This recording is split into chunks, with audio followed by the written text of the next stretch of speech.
Então vai.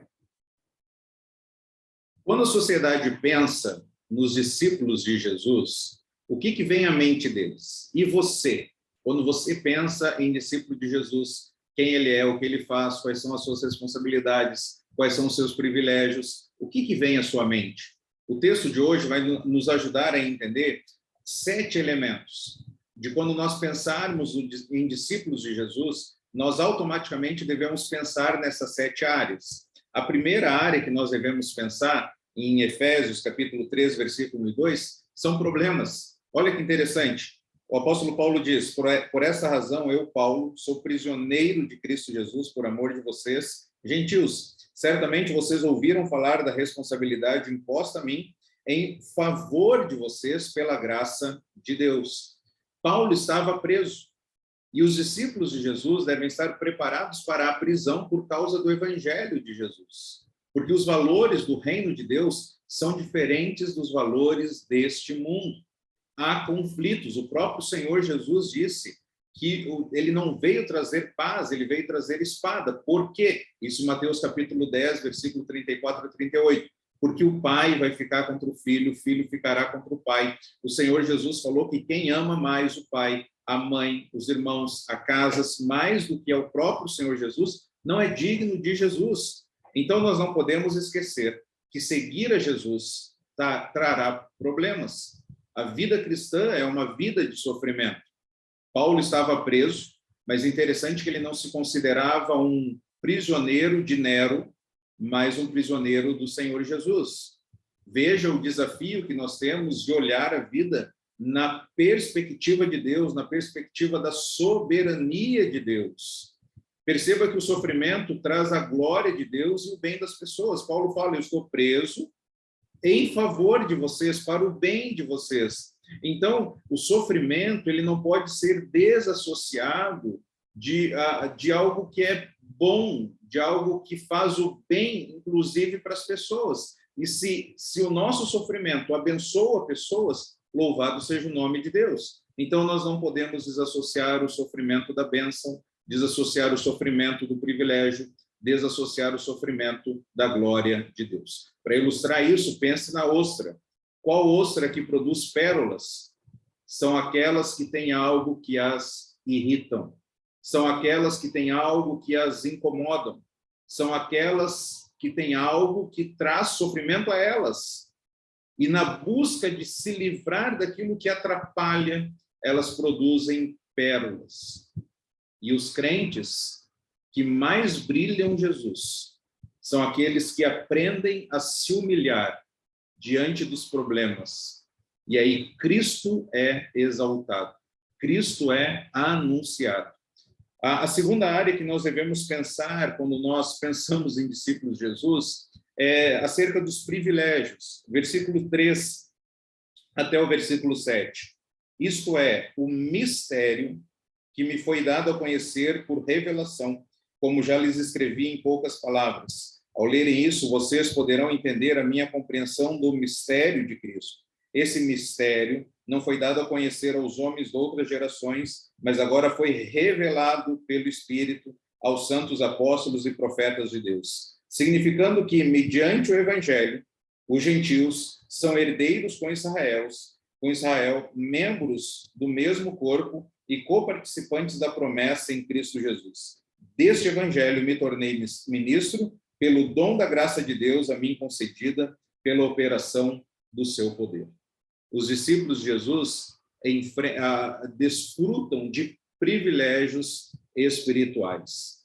A palavra mistério, que se repete aqui nesse bloco, ela é diferente, o entendimento dela é diferente do português para o grego, né? Tem sentidos diferentes. Em português, mistério quer dizer algo obscuro, algo oculto, secreto, enigmático, inexplicável e até mesmo incompreensível. Mistério no grego quer dizer que um segredo foi revelado. E é exatamente isso que Paulo está falando. Esse mistério foi revelado e foi a mim confiado. E esse mistério, então, é a união de judeus e gentios em Cristo, formando, assim, a igreja, um novo povo, né? Agora, pela fé em Jesus, os gentios são co-herdeiros com Israel. São membros do mesmo corpo. são coparticipantes da promessa em Cristo Jesus. Como nós já vimos nos versículos anteriores de Efésios, a bênção que é fazermos parte da família de Deus. Agora nós podemos chamar de irmãos, porque nós temos o mesmo Pai. Um discípulo de Jesus, então, tem o privilégio de ter um pai, de ter irmãos, de ter uma família, de ter um Salvador, de ter um Senhor, porque Jesus nos dá acesso a esse Deus. Então, não basta pensarmos só que vamos enfrentar problemas, devemos entender também que temos privilégios. O terceiro P, nós encontramos no versículo 8 até o versículo 12. Os discípulos de Jesus devem ser provas vivas do Evangelho. Olha o versículo 8 em diante. Embora eu seja o menor dos menores de todos os santos, foi-me concedida essa graça de anunciar aos gentios as insondáveis riquezas de Cristo, e esclarecer a todos a administração desse mistério, que durante as épocas passadas foi mantido oculto em Deus, que criou todas as coisas. A intenção dessa graça era que agora, mediante a igreja, a multiforme sabedoria de Deus se tornasse conhecida dos poderes e autoridades nas regiões celestiais, de acordo com o seu eterno plano que ele realizou em Cristo Jesus, nosso Senhor, por intermédio de quem temos livre acesso a Deus em confiança pela fé. A intenção, o texto diz que a intenção é que, mediante a igreja, a multiforme sabedoria de Deus se tornasse conhecida por seres espirituais. Olha o que Deus fez. Olha o que Deus fez conosco. Olha o que Deus fez com os gentios. Deus alcança os desprezados e os insere na família de Deus. Quando o evangelho alcança alguém, o evangelho também o transforma. Traz para perto aquele que está distante, consola o aflito, transforma o caos em ordem, traz esperança para o abatido, traz propósito para o perdido. Deus transforma, então, uma comunidade multirracional e multicultural, transforma o gentio, transforma o judeu, e assim a igreja é uma prova viva da graça de Deus, que todas as pessoas, em todos os locais, independente dos seus status sociais, todas as pessoas têm acesso a Deus. Não importa onde nós nascemos, não importa o nosso status social, não importa a nossa descendência, todos têm acesso em Jesus. Então, nós somos prova dessa graça de Deus que alcança todas as pessoas. Em quarto lugar, os discípulos de Jesus devem experimentar o poder de Deus. Versículo 13 até o 16. Portanto, peço-lhes que não desanimem por causa das minhas tribulações em seu favor, pois elas são uma glória para vocês. Por essa razão, ajoelhem diante do Pai, do qual recebe o nome toda a família nos céus e na terra. Oro para que, com as suas gloriosas riquezas, ele os fortaleça no íntimo do seu ser com poder, por meio do seu Espírito. Não desanimem. Orem. É um privilégio sofrer pela causa de Jesus. Através, então, dessas riquezas gloriosas, o seu interior seja fortalecido.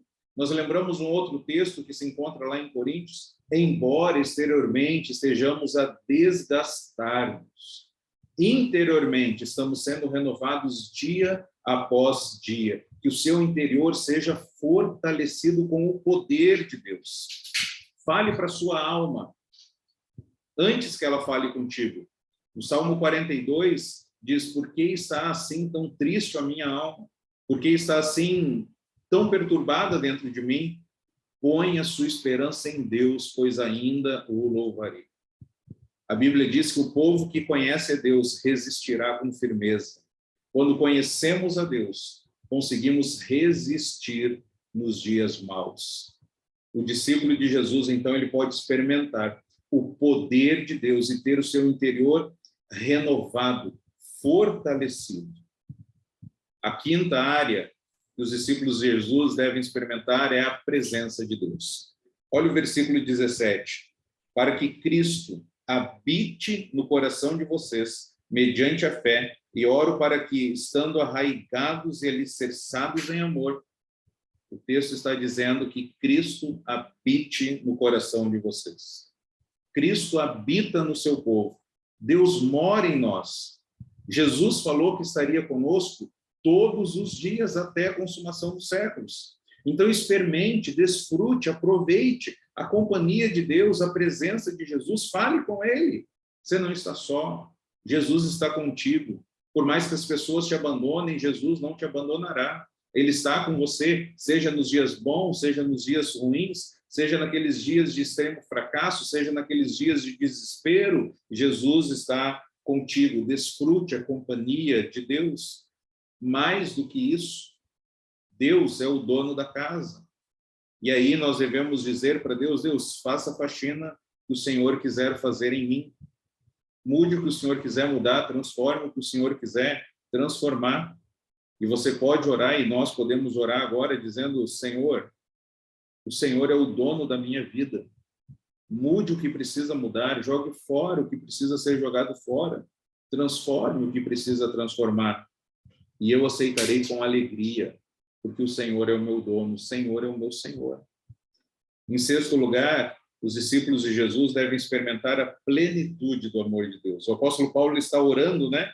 Sejam fortalecidos no seu íntimo com poder, por meio do seu Espírito, para que Cristo habite no coração de vocês mediante a fé, e oro, para que, estando arraigados e alicerçados em amor, vocês possam então compreender, vocês possam, juntamente com todos os santos, compreender a largura, o comprimento, a altura e a profundidade, e conhecer o amor de Cristo que excede todo conhecimento, para que vocês sejam cheios de toda a plenitude de Deus. Um amor grande demais para ser compreendido. A largura, o seu comprimento, a sua altura, a sua profundidade. Esse amor de Deus excede o entendimento.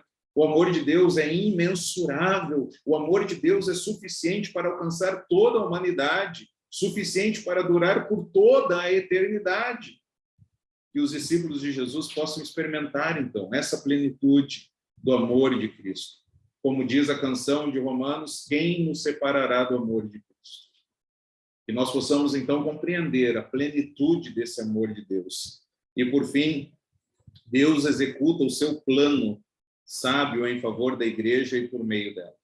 Versículo 20 e 21, aquele que é capaz de fazer infinitamente mais do que tudo o que pedimos ou pensamos, de acordo com o seu poder que atua em nós. A ele seja a glória na igreja e em Cristo Jesus, por todas as gerações, para todo sempre. Amém. Deus é capaz. Significa que Deus não está morto.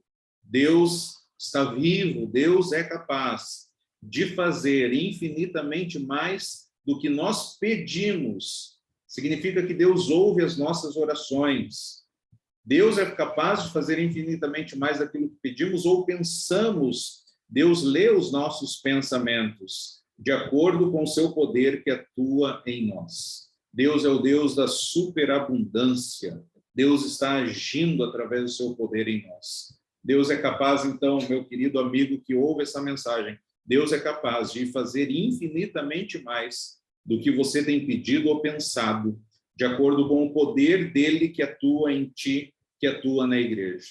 Então, nós podemos orar para que a nossa igreja, que fazemos parte, ou que talvez você não faz parte de nenhuma igreja, está à procura de uma, que você encontre uma igreja que seja biblicamente saudável, que seja culturalmente relevante.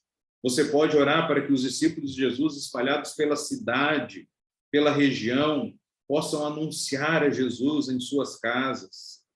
Você pode orar para que os discípulos de Jesus sejam parecidos com Jesus. Orar para que a nova geração cresça e se desenvolva amando a Jesus e resistindo às tentações. Orar para que casais sejam restaurados. Orar para que as pessoas de coração duro possam se render a Jesus. Orar para que a igreja sustente missionários e plante novas igrejas. A esse Deus seja a glória para todos sempre. Amém. A esse Deus seja a glória na igreja, a esse Deus seja a glória em nós, a esse Deus seja a glória em Cristo Jesus, por todas as gerações, para todos sempre. Amém.